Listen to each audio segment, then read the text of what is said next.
I put in some time. I put in some time investing in myself, preparing myself so that preparedness could meet opportunity and have the kind of outcomes that it has had. Welcome to the Game of Her Own podcast, a podcast about women who work in sports. I'm your host, Jahaan Blake. After 15 years of working for 3 major league teams, including the Boston Red Sox, Los Angeles Dodgers, and the Chicago Cubs, I discovered the one thing I loved the most was helping women in sports shatter glass ceilings and take their seat at the table. I loved it so much that I made a business out of it. I have the honor of coaching high-performing women in the sports and entertainment industry and supporting them as they go after exactly what they want in their career. So if you are feeling tired of waiting on the sidelines, done being overlooked for promotions, and you're ready to pull ahead of the pack and take your career to the next level, girl, I'm here for it. I also created the Game of Her Own podcast to support you as well. We are here to share the stories of incredible women who work in sports and entertainment. These leaders and trailblazers will inspire you with their success and the lessons they've learned along the way to the top. Ladies, there is nothing like women empowering women. I am so honored you're here. I am so excited for you to hear my conversation with my next guest. I know we all have different goals when it comes to our careers. Now, if you dream of being part of the C-suite one day, or maybe you're already there, you are going to love hearing from Portia Archer, Chief Operating Officer of the NBA G League. Now let's get real for a minute. Even if you don't dream of having the word chief in your title, you are still going to love hearing from Portia. I want to read a little bit of her bio because it's so impressive. As Chief Operating Officer of the NBA G League, Portia leads the strategy, daily operations, and business functions. She also works to increase both awareness and revenue at the league and the team level. She joined the G League back in 2020, and she's already making an impact on the league thanks to her background, experience, and track record managing disruption, I love that word, and leading innovation and growth in the environments often at the intersection of technology, media, and the entertainment industries. All right, friends, I'm telling you, Portia is going to leave you inspired. Let's do this. Portia, welcome to the Game of Her Own podcast. We are so excited to have you. Thank you. Good to be with you. All right. So I can't wait to learn more about your journey, what you do now. But before we get there, can you take us back in time and tell us when you first fell in love with sports? When I first fell in love with sports, I was very young. I'm not going to recall the exact age, but I was very young. Could count my age on one finger, or one hand, excuse me. I was a very sort of busy, active child and young person. I was always engaged in some kind of activity. And I loved to be engaged with my siblings and my cousins, playing games and competing. So it's just, sports has just always been a part of my life for as long as I can remember. I mean, we would do things in our house to play. I remember using a wired hanger and shaping that hanger, which is a triangle, shaping that into a circle, and then taking that little hook from the hanger and making that a hook that I would put on a doorway in my bedroom or a closet door or any part of the house really that had a door. And then I would roll up a pair of socks, or I would get some aluminum foil and roll that up into a ball and play basketball. Like from a really young age, it was just something that I enjoyed. I love that. So making a basketball hoop out of a hanger, if I heard you correctly. This was pre-Nerf. Like I don't even think the Nerf kit have been invented. Right. This is back in the day when we had to get creative and make our own toys, whether they existed or not. Yes. In the moment, there was none of this instant, gratification. Like, oh, let's go on Amazon and get this. It'll be here in 4 hours. No. And, the video game world had not erupted. I mean, the video game world is only, 40 years old or something? And I'm older than that. So, this was pre any of that stuff. But I still wanted to play and I still wanted to be active and So I found a way to do it even in my home, because I grew up in Chicago. It's very cold.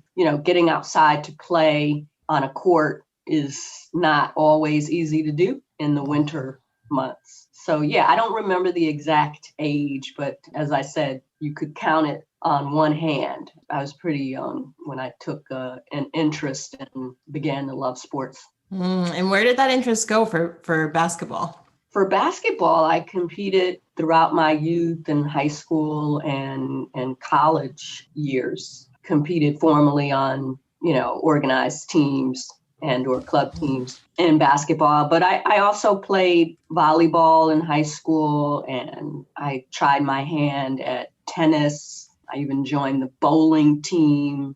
I participated in track and field. So I had my hands in a few things as it related to sports, but I was only really good at basketball and I think secondarily volleyball. When did you make that decision? So now I know you love sports since you were super young, got creative, making your own basketball hoop, and then you played basketball, played volleyball. When did you realize, or was it at a young age, or was it during college that you realized you wanted to work in sports? Again, I won't be able to pin it down by year or age, but I never really, throughout college, for example, I never thought about myself working in sports. It wasn't until at some point after business school that I sort of thought, well, maybe there's a career opportunity in sports.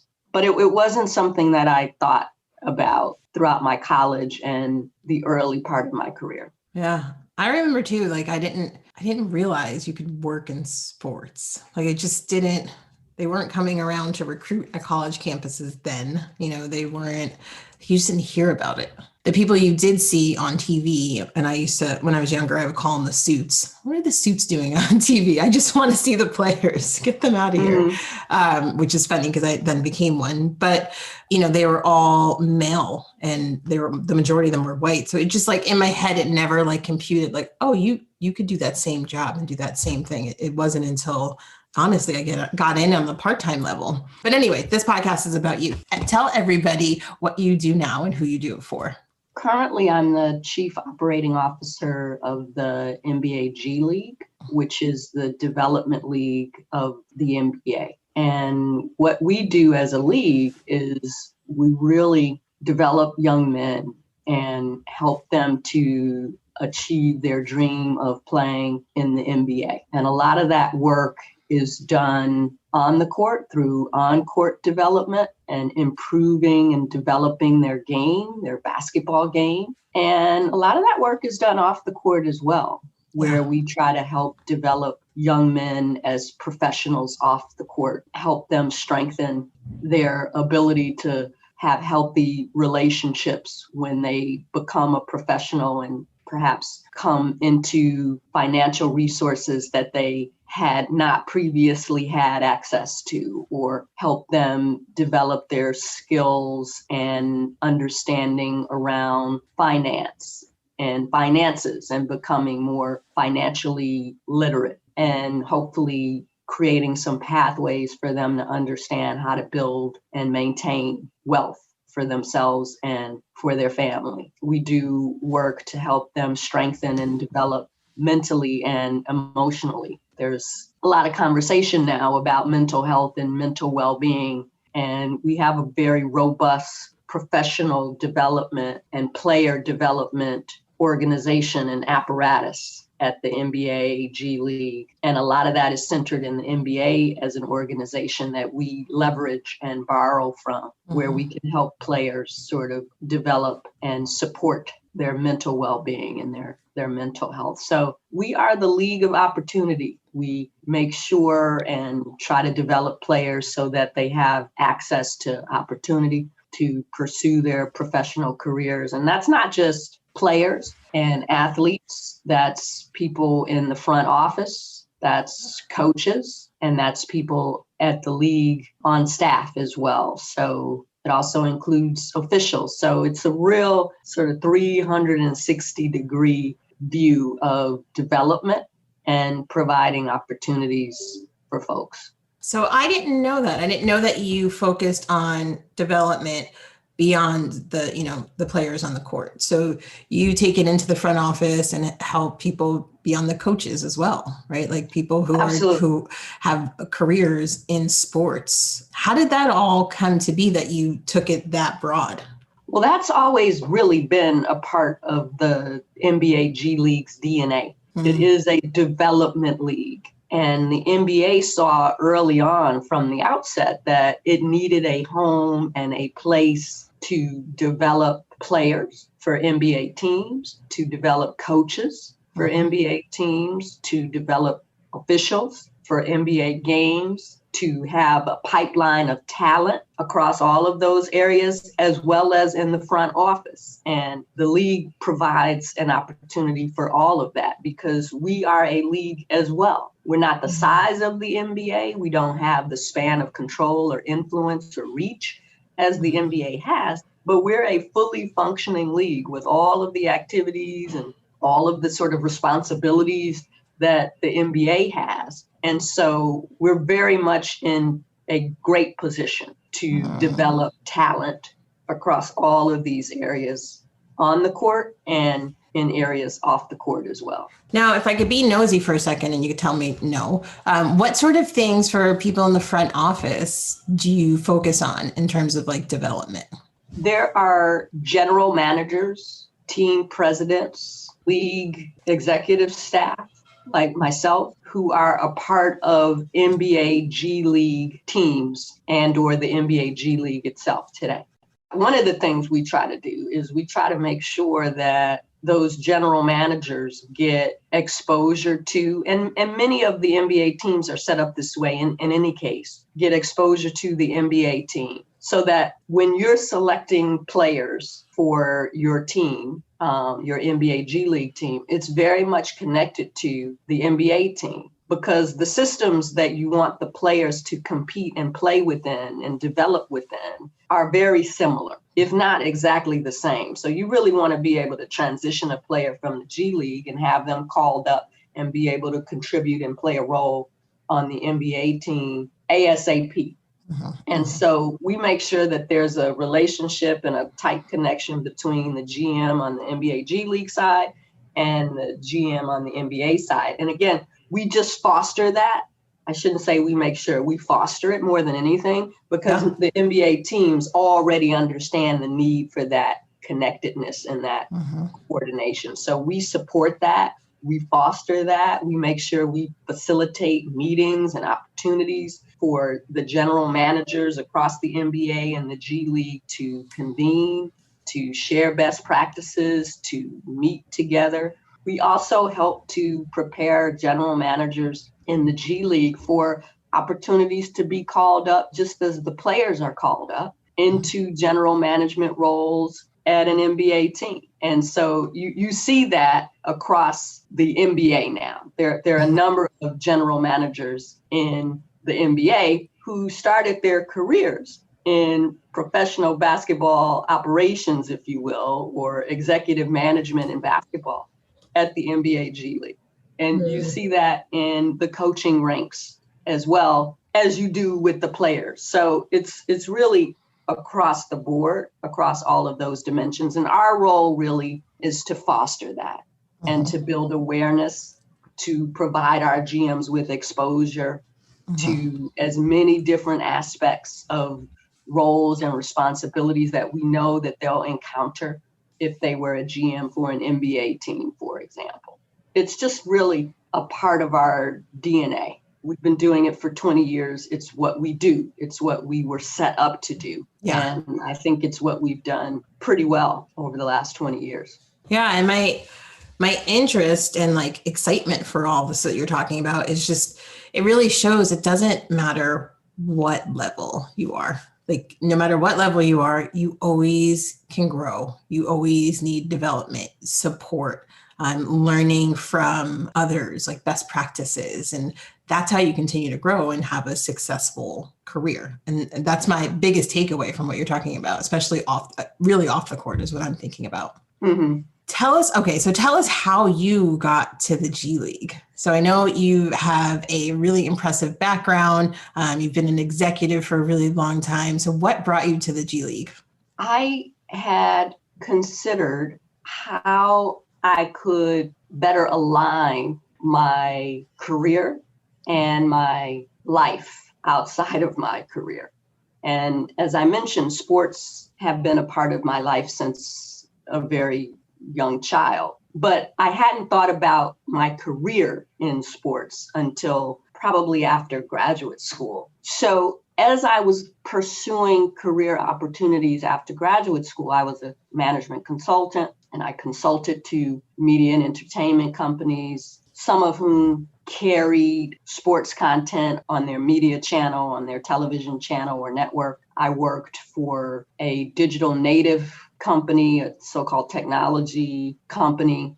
I worked for several television broadcasters in the US and in the UK or outside of the US. And I coached girls basketball outside of that. And I have two young daughters who are athletes and who compete in sports. So a lot of my time outside of my career involved sports in one way or another. So I was trying to figure out, how do I get better alignment between my work and my life outside of work? And I took on an opportunity at NBC Sports Group. That's been probably 6 or 7 years ago now. And that enabled me to take my career and apply the skills and the experiences and to leverage my background in sports. And it was directly tied to sports. So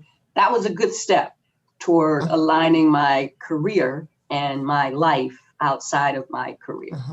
I am passionate about basketball. As I mentioned, I coached youth teams for many years. I coached my daughter's basketball teams as well. And the opportunity to work at a team or at a league was something that I had in the back of my mind that was sort of moving closer and closer to the front of my mind, but I hadn't taken any action toward that thought or toward making that thought something that I would pursue. And then I learned about this opportunity kind of randomly at the NBA. I was actually participating on a panel discussion with a senior executive, a senior leader at the NBA. And we had a great panel discussion, and she and I and the other panelists spent some time after the panel talking. And she said, I'm really interested in some of the things that you said on the panel. And there's this opportunity at the NBA, and I think you'd be great for it. She told me about the opportunity and who was leading the effort, the so-called hiring manager. And I thought, well, for the value of just meeting I work for a man named Sharif Abdur-Rahim, who's an NBA legend. And so he was the hiring manager. And so I thought, well, just for the value of being able to meet Sharif, I'll definitely have the conversation, find out a little bit more about the role. And it actually happened that I had gotten a call, like a random call, as I was on my way to this panel discussion from a headhunter. And I didn't pick up the call because I was on my way to this panel and I was running a little bit behind and I didn't have the time to stop and pick up that call. So after I had the discussion with the woman at the NBA telling me about this opportunity, I listened to the voice message. And it was actually the same role that she had just told me about. So I thought, well, this is a sign. This is something that I'm supposed to be aware of. This is something that I'm supposed to sort of learn more about because it's coming at me from a couple of different places. And then from there, I had an opportunity to meet a number of wonderful women at the NBA. I was a part of a leadership group through an organization called WISE, Women in Sports and Entertainment. Yeah. And they host a leadership sort of symposium or conference in New Hampshire at Dartmouth. And I got to meet a number of wonderful women across all areas of sports, but had a chance to meet 5 or 6 women who I hadn't known before who worked at the NBA. And through our relationship and experience during that week, it was very instructive to see sort of the women at the NBA and what kinds of roles they were in and how they saw the NBA and its culture, and gave me a sense of if or where or how I could play a role, and if I even wanted to within the organization. So that's how it came about. And of course, I went through the process of learning more about the role and the opportunity, and to some extent, helping Sharif to kind of shape what the role could be. And it was a pretty easy decision after going through that to accept the role. So that's interesting. So as you're interviewing, you're also helping them shape what that role could look like. Did I hear that right? Yes, because I think Sharif was a little unclear about if he wanted a chief operating officer or if he wanted a chief revenue officer. And so my skill set could fit into either of those titles, depending on what the responsibilities were. And so we needed to talk a bit about, well, what do you want? What are you trying to gain beyond just what we call it? Because a chief operating officer in one place isn't necessarily the same as a chief operating officer in another place in terms of their function, role, responsibility, scope, influence. You can go on and on and on. So we really needed to tease out, well, what do you mean by chief revenue officer? Because I'm not sure that I'm that person. A chief revenue officer means just focusing on monetization through partnerships. That probably isn't me. What are you looking for? So we really did have a rich discussion about, well, what are you looking for? And actually, Jahaan, I wasn't selling myself necessarily. I was really just trying to understand, like, how can I help you get what it is that you're trying to get? Because I don't know that it's me. It could be somebody I know, but let's talk about what that is and what you're trying to accomplish and what the objectives are. And so we went through that, and then it was kind of like, oh, well, those are the things, like I can do those things. Those are the things that I could do. Those are the things that my background could help facilitate. Those are the things where I have a track record. Those are some of the things I would be excited about doing or learning. That's how the role was shaped. Let me try to stumble through this. I'm here. I love what you just said. And so what I'm really hearing is you helped shape what the role looked like, but you sort of almost removed yourself from the process. And this position was no longer, for a moment in time, was no longer about you. It was about creating the right position. So you weren't trying to force yourself into a position that you didn't want to do. Is that right? Like you just were like, well, I don't know if this is me, but let me help you bring it together. Right? Like you weren't so focused on, and I think so often we get so desperate to make sure we get that job, and we want to make sure that like we get it. So we kind of sell ourselves on things that we're not really good at or want to do. And you didn't do that. Yeah, I think that's right. And I was fortunate from the standpoint that I had a really great gig. Like I was at NBC Sports Group. I was doing well. I was celebrated, I would say, in retrospect, at NBC Sports Group. I had great relationships. I made what I believe is significant impact on the organization and on the business. And I'd like to think on the people who I worked with and hopefully helped to develop and mentor in some way. So I worked on Olympic sports. You know, we were launching this new business called Peacock, and I was a big part of that. So I was good. Doing what I was doing where I was. And so that freed me up to not be so focused on getting that job, which I respect and understand that people do. And I understand the motivations for that. I was just in a different situation at that particular time. And so I was able to sort of lean back a bit and take a wider scope of the opportunity, and then really figure out, again, how it would help me align my career with my life outside of my career. So I was able to take that view of the opportunity and certainly have a conversation really with Sharif to sort of figure out, well, what is this thing? And what does it mean? And is this something that would excite me and then also deliver to you what it is that you're looking for. And again, if it was me, great. And if it was someone that I knew in my network or otherwise, that would have been fine too. Hey, Jahaan here. I hope you're enjoying the interview. I'm sure you are thinking about your own career right now and how you can pull out in front of the pack to take your career to the next level. For 18 years, supporting women in sports has been my favorite part of my career, and I would love to support you. Whether it's joining my free Game of Her Own community or one of my one-on-one coaching programs, I am here for you. Send me a message at jblake@jahaanblake.com or DM me on Instagram at jahaanblake, and let's schedule a time to have a free session.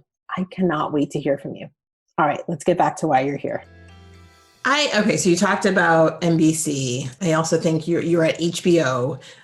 So you have this like great track record of being this very successful executive. So talk to us, like what's your secret about going after what you want and asking for what you want and advocating for yourself? Has that come natural to you? I hope it's not a secret. I try to be purposeful and intentional in the roles that I seek out, and even more so now, the people I work with in those roles. And so I am not always successful, but I am thoughtful and intentional. And so when people say things like, oh, I was just lucky, I got into that role because I was lucky. I mean, yeah, I do think that I've had some benefits and some luck, but I think when preparedness meets opportunity, that's also a form of luck. And I've been intentional and purposeful and thoughtful about both my preparation for opportunities. You know, I've invested in myself, did well in undergraduate. I invested in myself to go back to graduate school and to gain additional skills and to do well in the classroom in that setting. And I pursued opportunities after graduate school that I thought would allow me to round out my skill set and build marketable skills in certain areas that I thought would be in demand. It wasn't just sort of a, oh, I got lucky kind of thing. It was some preparedness meeting opportunity. Now, the situation that I described to you about joining the NBA family and the NBA G League, there was a bit of luck there. Sure. Right. There was a bit of luck that I just happened to be on this panel with this executive, but I was prepared for that. Yes. Right? Because I showed up at the panel and I had something valuable to offer the audience and that my now colleague at the NBA thought was valuable. So it wasn't just sort of I got lucky, you know, it's not quite that simple, even though luck was certainly involved. So I don't know that it's a secret. If it is, I hope not. But what I would offer about myself is that I put in some time. I put in some time investing in myself, preparing myself so that preparedness could meet opportunity and have the kind of outcomes that it has had. And even when placed in or given or having earned the opportunity, I've worked really hard. When I've been in the situation at an HBO or a BBC or an NBC Sports Group or now the NBA. I didn't just sort of show up and let the opportunity rest on the laurels that, you may say I had coming into it. I worked really hard. I worked hard to demonstrate my value. I worked hard to influence. I worked hard to transform or change minds, processes, practices, behaviors. I worked hard to get the results, to build my track record. So I don't know that any of that is a secret, but those are the things that I would offer as elements that have kind of supported my career and career outcomes. So you said I love that you invest in yourself. I love that you talk about how hard you work and the time that you put in. and really demonstrating the value that you bring to any of these organizations that you worked for. Was it challenging to be able to like show your value? So I know that from your resume on paper, I can tell that you are a badass and you do work hard and it speaks for itself. But how was it behind the scenes? Was it hard trying to show your value in all the work that you were doing and investing in yourself? Did people always believe in you? And I asked that question really to give support to other people who may be facing that right now. Hey, I'm working really hard, but it's not getting me anywhere, right? Like I'm trying to demonstrate my value, but maybe I'm in the wrong company because it's not doing anything for me. Yeah, absolutely. I mean, I certainly had challenges throughout and along the way. And I've certainly been in situations, a part of organizations where I was not valued or my value was marginalized or not fully recognized. Absolutely. And I've been in situations where I've had to ask and answer for myself, is this the right place for me? Yeah. Because I am now at a place where I know my value. I got to get a little Oprah on you. This I know for sure, right? Yeah. This I know for sure. So I know that I'm smart. I know that I'm capable. I know that I have a fantastic track record. I know that I am an effective communicator. I know that I can deliver results. I know that I am a wonderful operator, general manager, builder, transformation, activist within an organization. I know those things to be true about Portia. So now I understand my value and my shortcomings. I have flaws. I'm not perfect. And I demand that where I work will value that too. It's okay if they don't know about me what I know to be true. That's okay. But when I go through the steps to help demonstrate and or educate about what I know to be true, and that is devalued, that is marginalized, I am somehow inhibited or hamstrung for doing that, then I got to look around and go, okay, is this the right place for me? Because really what happens in those situations is you make yourself small. And I don't ever want to be in a position where I make myself small or I'm in an organization where I have to dim my light, because I know the things that I told you about myself to be true. So I don't want to be in an environment where that truth is marginalized or not recognized, or where I have to feel like I have to present a false truth. I have been in situations at many, many points along my career. I've been in situations, even in my educational experiences, where I was not necessarily valued, or I was not welcomed, or I was challenged to be able to deliver the outcomes that I knew I could deliver because of other reasons and factors that were outside of my control. In some cases, I was literally being hamstrung from doing the things that I know to be true and that I know I could do. And in those situations, there were instances where I just had to gut it out. I wasn't in the position that I'm in now, where I can really make some choices. I didn't feel like I was able to make those choices at every point. And so I just had to gut it out. The choice I made was to stay until I could climb to the next level, was what I said to myself. Because sometimes I would be in a situation where I wasn't valued, or I didn't feel like I was being valued or undervalued or marginalized or hamstrung or whatever it was. But I would reach for another opportunity and I fell short. And so I would tell myself in those times that, first of all, what God has for you is for you. So that wasn't my time. That wasn't my thing. That wasn't my opportunity. And I would say, I'll stay until. So there was this recognition. I wasn't blind. I didn't feel like, sometimes you may be in a situation and you feel like, am I crazy? And I knew I wasn't crazy. So there was recognition that no, this thing that I think is happening is really happening. It's not just me. So I recognized that. I took stock of that.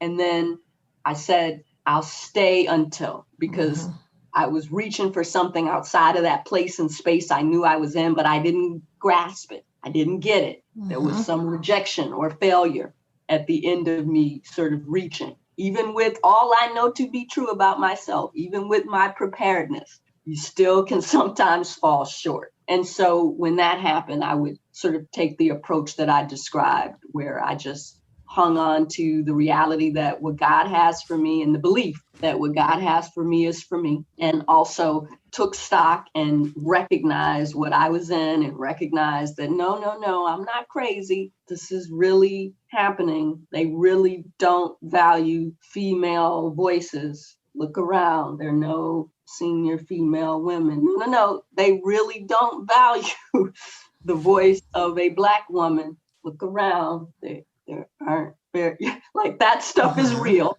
And I recognized that when I was in those situations and said to myself, okay, I'll do this for now until I can get to that next place. Man, all I feel is like strength coming from the screen from you, like that, to believe in yourself, even when others are telling you that you're not, they're not valuing you in the way that you see yourself. It's so easy to just say, well, maybe they're right. What I'm hearing from you is that's not what you did. You knew your value, you knew you were good, and you said, okay, well, I'm gonna stay until, right? I see how they see me. I don't agree with them, so I'm gonna stay until I figure out my next move. I mean, where does that sort of unrelentless, like, confidence, like that sort of belief in oneself come from? Like, how do you share some wisdom on that for women who are struggling with, gosh, they don't see my worth, but maybe this is what I'm supposed to do. I'm supposed to stay and continue to prove myself to them until they finally give me what I want. Like, what advice would you give women who are in that situation? I think it's hard. I think it's difficult. And what I'm describing, I think it comes to me almost by nature, but also by nurture, because I was raised in a family, in a household, and by a community that always believed in Portia. They just always did. When I did right and when I did wrong. There's a saying that, it takes a whole village. Yeah. And that's how I grew up. I had people around me who held me accountable and who celebrated me and lifted me up when I did well. When I did wrong, they, again, held me accountable, but they didn't hold me hostage to the things that I did wrong. They didn't judge me by the worst of me. They didn't judge me by the bad decisions I made solely. They looked at me as a whole, full person. And so I was then able to understand that about other people in the world around me. I never really looked at people as solely good or solely bad, or I didn't even look at neighborhoods, for example, as bad neighborhoods or good neighborhoods. Like, I understood that there was sort of more to it than that. And the story behind it, when people talk about a bad neighborhood, they don't talk about, well, that neighborhood is under-resourced. They just sort of talk about this thing that's bad, that's at the end of it, or whatever it is that they're seeing that are some of the outcomes of being under-resourced, of being underfunded, of being marginalized. So I grew up with that kind of sensibility, and the people in my family, in my neighborhood, in my community helped instill that kind of approach and thinking in me. And then I was able to approach the world like that. So when other people would try to tell me or present a view of me, I had a perspective as to how I knew who I was, right? I knew who I was, and I knew that there was good, bad, and ugly, and indifferent. And all of that made up the whole of me. So when someone sort of marginalizes me or treats me, they just don't have the runway to shape me any kind of way that they want to shape me. Because first of all, I've already been shaped. Yes. And second of all, I believe it. I believe that I am more than the sum of whatever sort of bad decision that I made or whatever interpretation that you have of some of the decisions I made, or whatever baggage you're bringing to the situation about what you might think about women or Black folks, intentionally or unintentionally. We sort of bring this baggage with us. And so part by nature and part by nurture, that wasn't available to others as it related to me, because that's how I was just raised, with that belief and understanding about who I was and the fullness of me. Now, that's not to say that if somebody pointed something out, I couldn't recognize it. That, yeah, that's right. But I just didn't accept that as the whole and the fullness of me. So when you're experiencing these things and you might look back and say, well, yeah, maybe they're right. That just wasn't a stripe that was a part of me. The stripe that was a part of me was like, okay, maybe I can work on that thing. Maybe there's some merit to that thing that they're pointing out, but that's not who I am. I'm more than that. So I'm not going to rent that view of myself, let alone buy it, because that's not who I am. That's not how I was socialized. That's not who I was raised to be. What I would say by way of sort of advice, or what I would recommend to others listening, when you encounter those situations, and you may or may not be raised with the stripes that I was raised with, or may not be a part of you naturally, and it may not have been nurtured within you, I would say take a moment to evaluate what you're experiencing, because there could be some merit in whatever is being shared, but really look at it, and then say, okay, if I weren't in this environment, or better yet, if I were in a different environment, would this same thing be true? Try to then create for yourself, at least in your mind, what that other environment is, because that's where you want to go. You want to go to that other environment where whatever is being presented or however you're being thought of would be different if you were there. If that's the case. Now, if it's the case that, yeah, what they're saying, like that would be true here and it would be true there, then I think you got to look at it and you got to take the merit of, what's being shared or the experience that you're kind of going through. But really examine it for yourself. Don't be so quick to just accept it, even when it's coming at you in lots of different ways, from lots of different places, in subtle ways and in ways that may be more overt. Try to take a moment to step back and go, all right, let me really think about this. This is what's happening. This is what I'm being told. This is what I'm experiencing. Is that my truth? Is that right? And if I were in another environment, would that be the case? And what am I doing, or what can I do differently? And if I did those things, would it be different in this environment? Would it be the same? Would it be different in another environment? Would it be the same? I would just try to go through that mental exercise. And then I would say surround yourself with people who are going to tell you the truth. I have a good group of people. Some might call it my board of directors. I don't call them that. They're my friends. And they tell me the truth about me. So when I'm experiencing situations, let's say, I'm going to make this one up. Let's say, well, this isn't actually entirely made up, but there's parts of it that are made up. So let's say you're in a situation, or you're in an organization where year after year, you see cisgender white men being elevated, amplified, promoted, giving opportunities year after year. And it's a part of a structured, robust performance review process, right? Like all these companies have them, very structured, print out the material, you see all the materials, what the evaluation criteria is. But year after year, you, for whatever reason, you, the woman of color, you're not on that list. You've done everything. Your reviews are good. You've done everything that's been asked of you and then some. You picked up some extra responsibilities. You're a good teammate. You show up well. Like, you can't sort of figure out what is stopping me?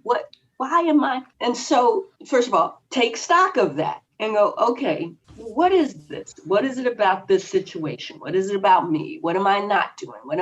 And would that be different if I were somewhere else? And what would that somewhere else need to look like? And if you're starting to come up with answers, like the somewhere else would look like a place where women or people who look like me or have characteristics like me are given opportunities. That looks like this place over here where I see women ascending. That feels like what this felt like over here when I was volunteering in this organization and I was able to do X, Y, and Z.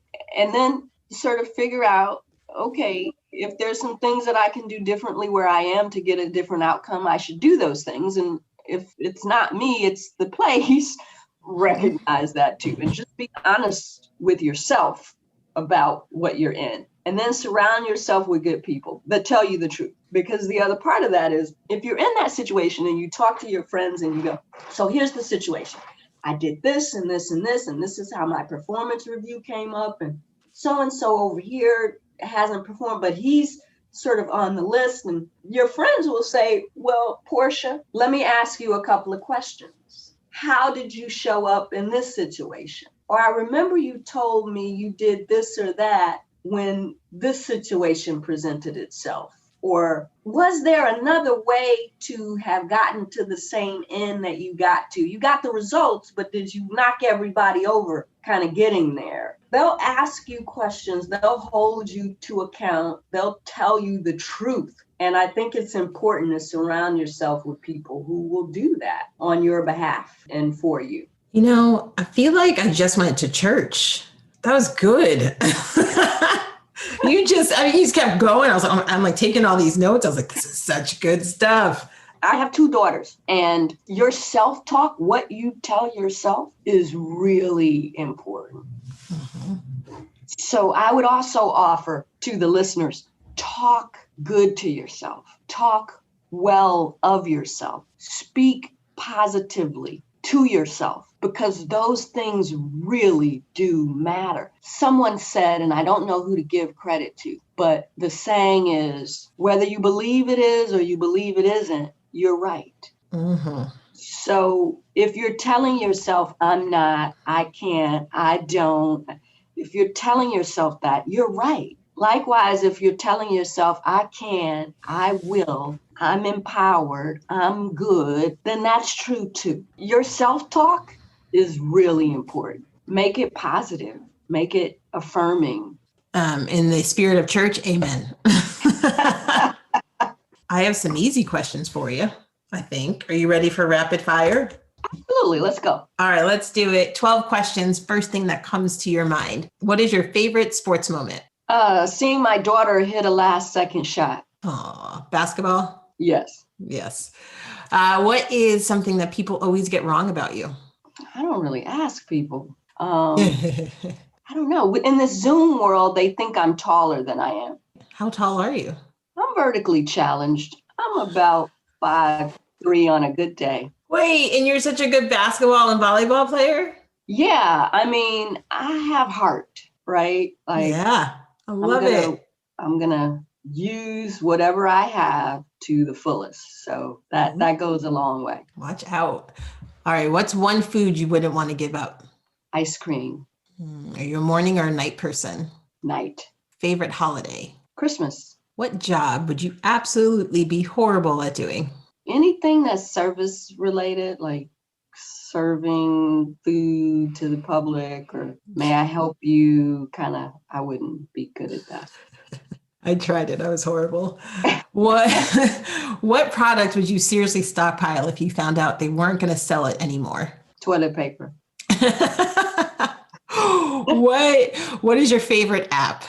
The one I use a lot is Waze. So I'm going to call it my favorite. There we go. All right.